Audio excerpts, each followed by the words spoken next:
नमस्कार दोस्तों, स्वागत है आपका आज के मुख्य समाचार में, जिसमें सबसे पहले सबसे बड़ी खबर में हम आपको बताएंगे कि चप्पे चप्पे पर पुलिस 500 सीसीटीवी कैमरे और धारा 144 प्रधानमंत्री मोदी के शपथ समारोह में किले में तब्दील दिल्ली।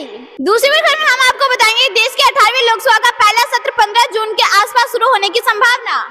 तीसरी बड़ी खबर में हम आपको बताएंगे दिल्ली में 2 दिन के लिए ड्रोन उड़ाने पर प्रतिबंध, धारा 144 लागू। चौथी बड़ी खबर में हम आपको बताएंगे भारत के प्रति बदलने लगा मालदीव का नजरिया, राष्ट्रपति मुइज्जू ने कहा मोदी के शपथ ग्रहण में शामिल होना गर्व की बात। पांचवी खबर में हम आपको बताएंगे मध्य प्रदेश में बनेगा देश का सबसे बड़ा इथेनॉल क्रैकर प्लांट, 60,000 करोड़ का होगा निवेश, सीएम ने दी मंजूरी।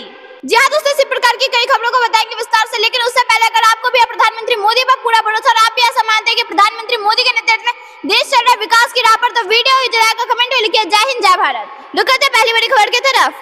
चप्पे चप्पे पर पुलिस 500 सीसीटीवी कैमरे और धारा 144 प्रधानमंत्री मोदी के शपथ समारोह में किले में तब्दील दिल्ली। जी हाँ दोस्तों, हम आपको बता दें कि प्रधानमंत्री नरेंद्र मोदी रविवार को राष्ट्रपति भवन में तीसरी बार प्रधानमंत्री पद की शपथ लेंगे। ऐसे में संसद भवन, राष्ट्र भवन और नॉर्थ साउथ ब्लॉक के चप्पे चप्पे में सुरक्षा कर्मी तैनात रहेंगे। सुरक्षा एजेंसी इस पूरे इलाके की 500 सीसीटीवी कैमरे से नजर रखेंगे। इसके लिए कर्तव्य पथ थाने में एक कंट्रोल रूम भी बनाया गया है, जहाँ पर सुरक्षा में तैनात पुलिस अधिकारी इन सभी सीसीटीवी कैमरों की फुटेज और छोटी बड़ी मूवमेंट पर अपनी नजर बनाए रखेंगे। रविवार को हो रहे प्रधानमंत्री पद की शपथ समारोह के लिए दिल्ली पुलिस खास तैयारियों में जुट गई है। के मुताबिक राष्ट्रपति भवन की सुरक्षा के लिए अर्धसैनिक बलों की 5 कंपनियों को किया गया है। इसके अलावा एनएसजी कमांडो, ड्रोन, स्नाइपर भी ऊंची इमारतों पर तैनात रहेंगे। शपथ ग्रहण समारोह में कई विदेशी मेहमान भी शिरकत करेंगे।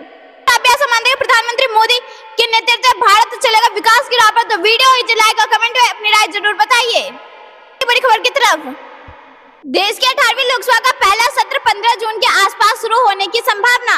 जी हाँ दोस्तों, हम आपको बता दें कि देश के 18वीं लोकसभा का पहला सत्र 15 जून के आसपास शुरू होने की संभावना है। सूत्रों ने शुक्रवार को यह जानकारी दी है। सूत्रों ने बताया कि पहला सत्र जून के तीसरे सप्ताह में सदन के सदस्यों के रूप में नवनिर्वाचित उम्मीदवारों के शपथ ग्रहण के साथ शुरू होगा। उन्होंने बताया कि शपथ ग्रहण 2 दिनों तक जारी रहने की संभावना है, जिसके बाद नए अध्यक्ष का चुनाव किया जाएगा। सूत्रों ने बताया कि अगले दिन राष्ट्रपति द्रौपदी मुर्मू लोकसभा और राज्यसभा की संयुक्त बैठक को संबोधित करेंगे और इस सत्र का औपचारिक उद्घाटन होगा। तारीखों पर अंतिम फैसला नए केंद्रीय मंत्रिमंडल द्वारा लिया जाएगा। सत्र के दौरान प्रधानमंत्री मोदी अपने मंत्रिपरिषद के सदस्यों का दोनों सदनों से परिचय भी कराएंगे। सत्र 22 जून को समाप्त होने की संभावना है। रविवार शाम को राष्ट्रपति भवन में शपथ ग्रहण समारोह के तुरंत बाद मंत्रिमंडल की बैठक होने की संभावना है, जिसमें राष्ट्रपति द्रौपदी मुर्मू ने केंद्रीय मंत्रिमंडल की सलाह पर 5 जून को 17वीं लोकसभा भंग कर दी थी। दोस्तों, अगर आप ऐसा मानते हैं कि 18वीं लोकसभा में ऐतिहासिक फैसले लिए जाएंगे, तो वीडियो ही जलाकर कमेंट में अपनी राय जरूर बताइए। अगली बड़ी खबर की तरफ। दिल्ली में 2 दिन के लिए ड्रोन उड़ाने पर प्रतिबंध, धारा 144 लागू।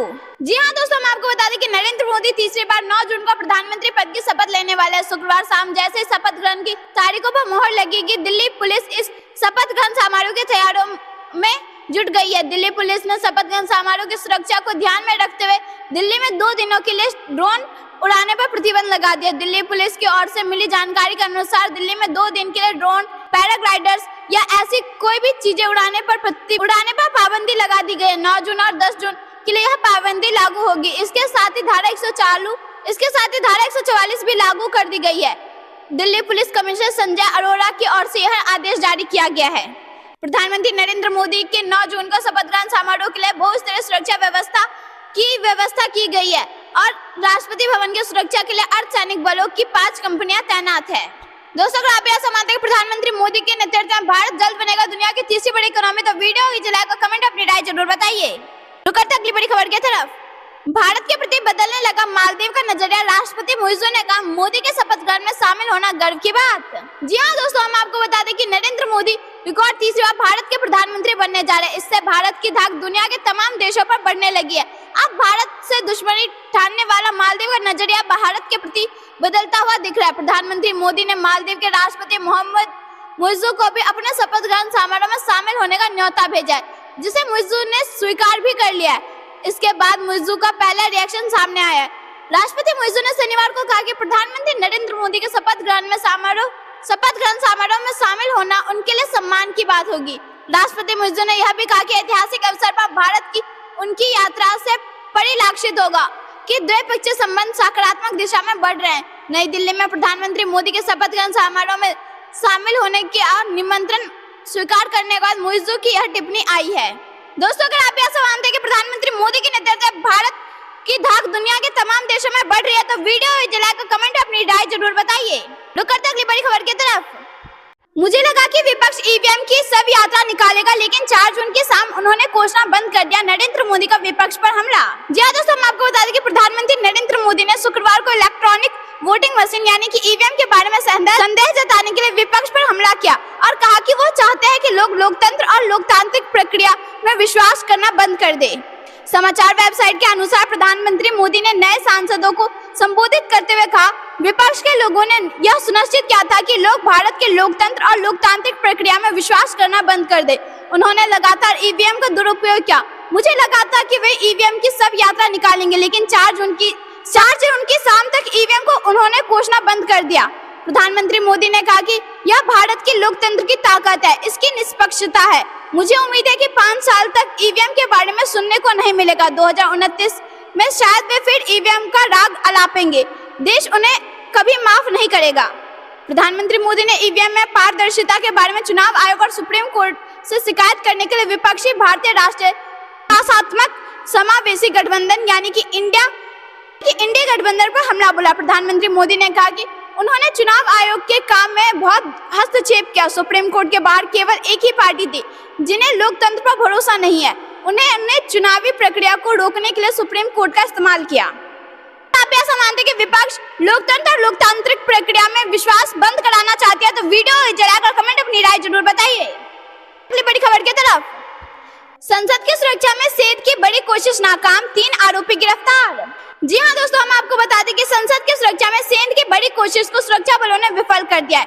जानकारी के अनुसार फर्जी आधार कार्ड के जरिए 3 लोगों ने संसद भवन के भीतर घुसने की कोशिश की। ये तीनों मजदूर थे जो संसद के भीतर घुसने का प्रयास कर रहे थे, लेकिन सीआईएसएफ के जवानों ने उन्हें पकड़ लिया। सीआईएसएफ ने बताया कि ये तीनों संसद भवन के गेट नंबर 3 से घुसने का प्रयास कर रहे थे, लेकिन इन्हें पकड़ लिया गया और पुलिस के हवाले कर दिया गया। पुलिस इन तीनों ही आरोपियों से पूछताछ कर रही है। दिल्ली पुलिस ने बताया कि तीनों ही आरोपियों की पहचान मोनी, शोएब और कासिम के रूप में हुई है। तीनों के पास फर्जी आधार कार्ड पाया गया है। इनके खिलाफ जालसाजी और धोखाधड़ी का केस दर्ज किया गया है। गौर करने वाली बात है कि यह ऐसा पहली बार नहीं है जब संसद की सुरक्षा में सेंध लगाने की कोशिश हुई है। इससे पहले दिसंबर माह में इसी तरह की घटना सामने आई थी। 13 दिसंबर को दर्शन दीर्घा में बैठे दो लोग सदन के भीतर कूद गए थे। इन दोनों ने कैन से पीले रंग का धुआं फैलाया था। दोस्तों, अगर आप ऐसा मानते हैं कि प्रधानमंत्री मोदी के नेतृत्व में भारत की सुरक्षा चौक चौबंद है, तो वीडियो ही जलाकर कमेंट में लिखिए जय हिंद जय भारत। रुक करते अगली बड़ी खबर की तरफ। बड़ी जीत का बड़ा इनाम, शिवराज सिंह चौहान बनेंगे मोदी 3.0 सरकार में गृह मंत्री, अमित शाह संभालेंगे संगठन। जी हाँ दोस्तों, हम आपको बता दें विदिशा में बम्पर जीत के बाद शिवराज सिंह चौहान का दिल्ली जाना तय हो गया है। 9 जून को वह नई सरकार में कैबिनेट मंत्री के तौर शपथ लेते नजर आएंगे। शिवराज सिंह चौहान न सिर्फ खुद 8 लाख से अधिक वोटों से जीते, बल्कि मध्य प्रदेश की 29 लोकसभा सीटों पर जीत में बड़ी भूमिका निभाई। दिल्ली के चुनाव प्रचार में भी उनका स्ट्राइक रेट अच्छा रहा। प्रचंड जीत के बाद इनाम के तौर पर शिवराज सिंह चौहान को केंद्र सरकार में बड़ी भूमिका मिल सकती है। खुद प्रधानमंत्री मोदी ने चुनाव प्रचार में इसकी घोषणा की थी। उनकी नरेंद्र मोदी सरकार की कोर कमेटी में रहने की संभावना बढ़ गई है। चर्चा है कि अमित शाह अब बीजेपी की कमान संभालेंगे और शिवराज सिंह चौहान को गृह मंत्रालय सौंपा जा सकता है। गृह मंत्रालय के दूसरे दावेदार राजनाथ सिंह भी हैं। 18 साल तक लगातार सीएम रहने वाले शिवराज सिंह चौहान ने केंद्र में जाने के कयास मध्य प्रदेश विधानसभा चुनाव के नतीजे आने के बाद से लगाए जा रहे थे। डॉक्टर मोहन यादव के मुख्यमंत्री बनने के बाद उनका दिल्ली जाना तय हो गया। राज्य की सत्ता में उलटफेर के बाद शिवराज सिंह चौहान थोड़े मायूस दिखे, मगर उन्होंने जल्द ही खुद को नए रोल के लिए तैयार कर लिया। दोस्तों, अगर आप ऐसा मानते हैं प्रधानमंत्री मोदी के नेतृत्व में होगा देश का विकास, तो वीडियो जलाकर कमेंट में अपनी राय जरूर बताइए। करते अगली बड़ी खबर की तरफ। गहलोत सरकार में नौकरी पाने वाले कर्मचारियों की जांच के लिए कमेटी गठित। जी हां दोस्तों, हम आपको बता दें कि राजस्थान में भजनलाल सरकार ने बड़ा निर्णय लिया है। पिछले 5 साल में सरकारी नौकरी पाने वाले कर्मचारियों की जांच कराई जाएगी। इसके लिए कार्मिक विभाग ने आदेश जारी कर दिया है। हम आपको बता दें कि राजस्थान में पेपर लीक की वजह से कई भर्तियां रद्द कर दी गई है, जबकि कई एसआई भर्ती जांच के दायरे में है। कार्मिक विभाग द्वारा जारी आदेश के अनुसार फर्जी दस्तावेज और डमी कैंडिडेट बैठाकर नौकरी पाने वाले कर्मचारियों पर अब कार्रवाई होगी। कार्मिक विभाग ने सभी विभागों को आदेश भेजा है। पिछले 5 साल में सरकारी नौकरी पाने वाले सभी कर्मचारियों की जांच की जाएगी। कार्मिक विभाग के अनुसार पिछले 5 साल में फर्जी दस्तावेज और डमी कैंडिडेट बैठाकर सरकारी नौकरी ली गई। विभाग ने कमेटी का गठन कर दिया। अब कमेटी जांच करेगी कि नौकरी वाला व्यक्ति खुद परीक्षा देकर नौकरी पाया या किसी डमी कैंडिडेट को बैठाकर नौकरी हासिल की गई। में डमी कैंडिडेट बैठाकर अलग अलग परीक्षाएं पास करने वाले पर एसओजी और पुलिस ने कार्रवाई की है। दोस्तों, अगर आप भी ऐसा मानते हैं कि प्रधानमंत्री मोदी के नेतृत्व में भ्रष्टाचार और घोटालेबाजों का होगा खात्मा, तो वीडियो को लाइक और कमेंट अपनी राय जरूर बताइए। रुक करते अगली बड़ी खबर की तरफ। प्रधानमंत्री मोदी चुने गए एनडीए के नेता बैठक से पहले संविधान को माथे से लगाए 9 जून को प्रधानमंत्री पद की शपथ लेंगे।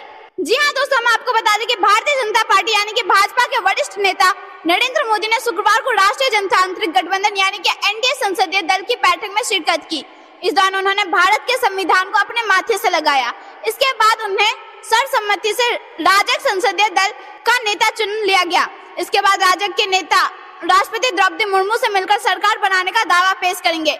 इसके बाद प्रधानमंत्री मोदी रविवार को लगातार तीसरी बार देश के प्रधानमंत्री पद की शपथ लेंगे। संसद भवन की पुरानी इमारत में स्थित संविधान कक्ष में राजग की बैठक की औपचारिक शुरुआत होने के बाद वरिष्ठ नेता राजनाथ सिंह ने प्रधानमंत्री मोदी को राजग संसदीय दल का नेता चुने जाने का प्रस्ताव रखा, जिसका सभी सहयोगी दल ने अनुमोदन किया। अनुमोदन के बाद सभी नेताओं ने ध्वनि मत से प्रधानमंत्री मोदी को अपना नेता चुन लिया। इससे पहले इस बीच वरिष्ठ भाजपा नेता प्रहलाद जोशी ने एनडीए संसदीय दल की बैठक में कहा कि नरेंद्र मोदी रविवार को तीसरी बार प्रधानमंत्री पद की शपथ लेंगे। प्रधानमंत्री मोदी को अपना नेता चुनने के लिए यहाँ पुराने संसद भवन के सेंट्रल हॉल में एकत्रित एनडीए नेताओं में जोशी ने कहा कि शपथ ग्रहण समारोह 9 जून को शाम 6 बजे होगा। एनडीए सांसदों के अलावा भाजपा शासित राज्यों के मुख्यमंत्री और गठबंधन के वरिष्ठ नेता बैठक में मौजूद थे। दोस्तों, अगर आप ऐसा मानते हैं कि प्रधानमंत्री मोदी के नेतृत्व में देश बनेगा दुनिया की सबसे बड़ी तीसरी इकोनॉमी, तो वीडियो को लाइक और कमेंट में अपनी राय जरूर बताइए। लगातार तीसरी बार सरकार बनाने को लेकर भाजपा की तैयारी, पूरी पार्टी ने दिखाया एनडीए की ताकत। जी हां दोस्तों, हम आपको बता दें कि भाजपा ने केंद्र में लगातार तीसरी बार नरेंद्र मोदी के नेतृत्व में सरकार बनाने की तैयारी पूरी कर ली है। केंद्रीय गृह मंत्री अमित शाह और भाजपा के राष्ट्रीय अध्यक्ष जेपी नड्डा ने गुरुवार को लगभग 7 घंटे तक पार्टी नेताओं के साथ कई राउंड की मैराथन बैठक की। सरकार के गठन की रूपरेखा और तैयारियों को लेकर पूरा खाका तैयार कर लिया गया है।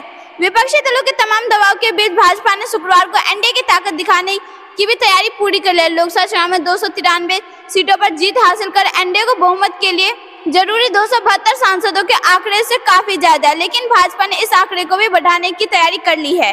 बताया जा रहा है कि कई निर्दलीय सांसदों के अलावा कुछ छोटी पार्टी से भी बातचीत अंतिम दौरे में पहुंच गई है। इस बात पर पूरी संभावना है कि एनडीए नेता 300 से ज्यादा सांसदों के समर्थन के साथ राष्ट्रपति के सामने सरकार बनाने का दावा पेश कर सकते हैं। सूत्रों के अनुसार 9 जून को एनडीए सरकार का शपथ ग्रहण समारोह हो सकता है। हालांकि इसे लेकर अभी तक औपचारिक घोषणा का इंतजार किया जा रहा है। भाजपा ने अपने सभी मुख्यमंत्री और उप मुख्यमंत्री को भी 7 जून की महत्वपूर्ण बैठक के लिए दिल्ली बुलाया। भाजपा ने अपने सभी मुख्यमंत्री और उप मुख्यमंत्री को महत्वपूर्ण बैठक के लिए दिल्ली बुलाया। एनडीए सांसद दल की बैठक के अलावा लोकसभा चुनाव परिणाम को लेकर भी शुक्रवार को भाजपा शासित राज्यों के मुख्यमंत्री और उप मुख्यमंत्री अलग से अहम बैठक होने की संभावना भी है। दोस्तों, अगर आप ऐसा मानते हैं कि प्रधानमंत्री मोदी के नेतृत्व में होगा देश का विकास, तो वीडियो को लाइक और कमेंट में अपनी राय जरूर बताइए। अगली बड़ी खबर की तरफ। चुनावी नतीजों पर प्रधानमंत्री मोदी का पहला रिएक्शन का तीसरी बार सरकार बनाने का अभूतपूर्व पल। जी हां दोस्तों, हम आपको बता दें कि लोकसभा चुनाव नतीजे आने के बाद प्रधानमंत्री नरेंद्र मोदी ने सोशल मीडिया पर पहला पोस्ट किया है। प्रधानमंत्री नरेंद्र मोदी ने पोस्ट में कहा कि देश की जनता जनार्दन ने एनडीए पर लगातार तीसरी बार अपना विश्वास जताया। भारत के इतिहास में ये एक अभूतपूर्व पल है। मैं इस स्नेह और आशीर्वाद के लिए अपने परिवारजनों को नमन करता हूँ। मैं देशवासियों को विश्वास दिलाता हूँ कि उनकी आकांक्षाओं को पूरा करने के लिए हम नई ऊर्जा, नई उमंग, नई संकल्पों के साथ आगे बढ़ेंगे। सभी कार्यकर्ताओं ने जिस समर्पण भाव से अथक मेहनत की है, मैं इसके लिए उनका हृदय से आभार व्यक्त करता हूँ, अभिनंदन करता हूँ। आंध्र प्रदेश की जनता को दिया धन्यवाद। इसके अलावा प्रधानमंत्री नरेंद्र मोदी ने आंध्र प्रदेश में एनडीए गठबंधन की जीत की बधाई दी है। उन्होंने आंध्र प्रदेश की जनता को धन्यवाद देते हुए कहा कि टीडीपी नेता एन चंद्रबाबू नायडू और जनसेना पार्टी के नेता पवन कल्याण को बधाई दी है। उन्होंने लिखा कि हम सभी मिलकर आंध्र प्रदेश के विकास के लिए काम करेंगे और यह सुनिश्चित करेंगे कि राज्य आने वाले समय में विकास करे। अगर आप ऐसा मानते हैं कि प्रधानमंत्री मोदी के नेतृत्व भारत अब विकास की राह पर आगे बढ़ता जाएगा तो वीडियो जलाएगा, कमेंट में लिखिए जय हिंद जय भारत। दूसरी बड़ी खबर की तरफ, प्रधानमंत्री मोदी ने प्रधानमंत्री पद से दिया इस्तीफा, राष्ट्रपति ने किया स्वीकार, नई सरकार गठन तक कार्यवाहक प्रधानमंत्री बनने रहने का किया आग्रह। जी हां दोस्तों, हम आपको बता दें कि नरेंद्र मोदी ने राष्ट्रपति द्रौपदी मुर्मू से मुलाकात की। उन्होंने मंत्रिपरिषद सहित अपना इस्तीफा राष्ट्रपति को सौंप दिया। राष्ट्रपति मुर्मू ने प्रधानमंत्री मोदी का इस्तीफा स्वीकार किया और नई सरकार के गठन तक उनसे पद पर बने रहने का आग्रह किया है। पीएम आवास पर हुई केंद्रीय कैबिनेट की बैठक में वर्तमान लोकसभा यानी कि 17 लोकसभा को भंग करने की सिफारिश को मंजूरी दी गई थी। प्रधानमंत्री आवास पर केंद्रीय मंत्रिपरिषद की बैठक भी हुई, जिसके बाद पीएम मोदी ने राष्ट्रपति भवन जाकर राष्ट्रपति द्रौपदी मुर्मू को अपना इस्तीफा सौंपा। उन्होंने बीजेपी एनडीए के सहयोगी दलों के साथ सरकार गठन और भविष्य के राजनीतिक एजेंडे पर चर्चा भी की। जानकारी के मुताबिक नई सरकार का शपथ ग्रहण समारोह 8 जून को हो सकता है।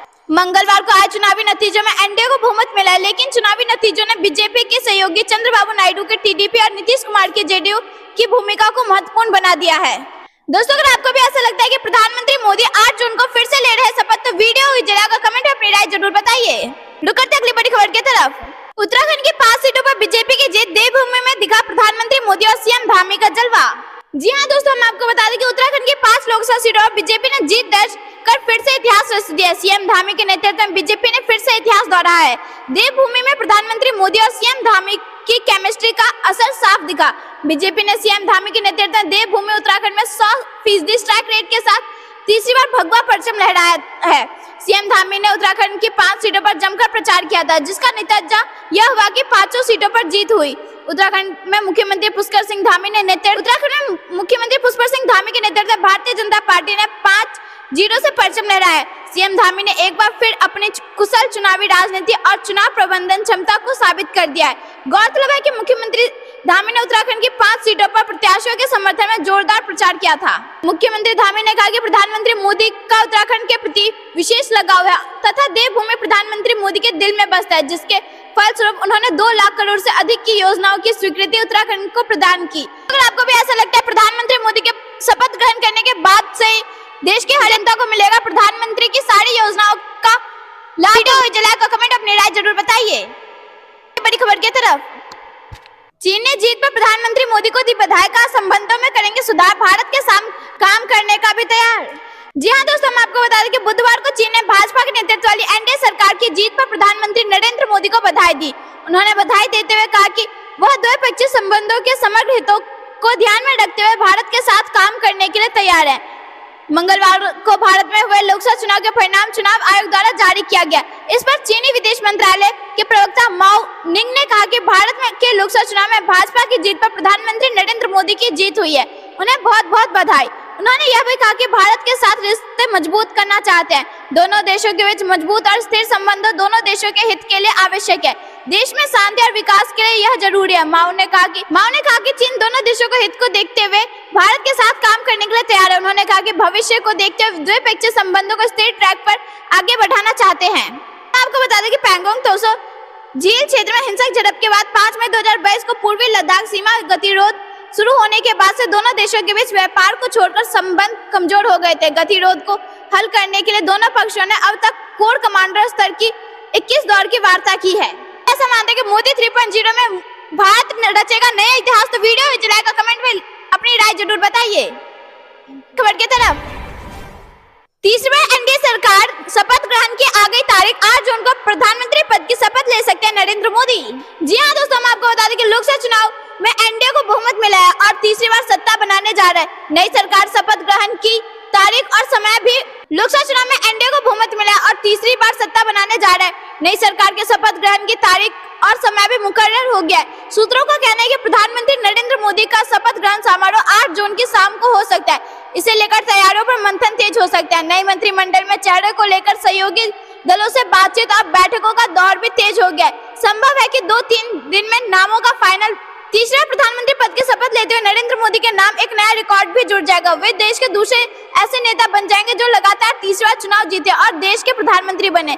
इससे पहले में एनडीए ने बैठक बुलाई, जिसमें जेडीयू प्रमुख नीतीश कुमार, टीडीपी प्रमुख एन चंद्रबाबू नायडू समेत कई नेता शामिल हुए। एनडीए के सहयोगी दलों से बातचीत के बाद बीजेपी संसदीय बोर्ड की बैठक हुई। इसमें सरकार के गठन और शपथ ग्रहण की रूपरेखा पर चर्चा हुई। जेडीयू प्रमुख नीतीश कुमार बुधवार सुबह दिल्ली पहुंच गए। चंद्रबाबू नायडू भी दोपहर तक दिल्ली पहुंचे। आपको बता दें कि 2019 के नतीजों के 7 दिन बाद प्रधानमंत्री पद का शपथ ग्रहण समारोह आयोजित हुआ था। 2014 में जब एनडीए सरकार बनी थी तब 10 दिन बाद प्रधानमंत्री मोदी ने प्रधानमंत्री पद की शपथ ग्रहण की। इस बार नतीजे आने के 4 दिन बाद यानी 8 जून को शपथ ग्रहण की तैयारी होने की खबर है। आप ऐसा मानते हैं कि 8 जून को प्रधानमंत्री पद की शपथ लेंगे नरेंद्र मोदी और देश के तीसरी बार सरकार बनाने वाले प्रधानमंत्री बनेंगे? तो वीडियो जलाकर कमेंट में लिखिए। ऐसा मानते हैं कि 8 जून को फिर से प्रधानमंत्री पद की शपथ ले सकते हैं नरेंद्र मोदी और देश के दूसरे ऐसे नेता बनेंगे जो तीसरे प्रधानमंत्री बन रहे? तो वीडियो जलाकर कमेंट में लिखिए। जय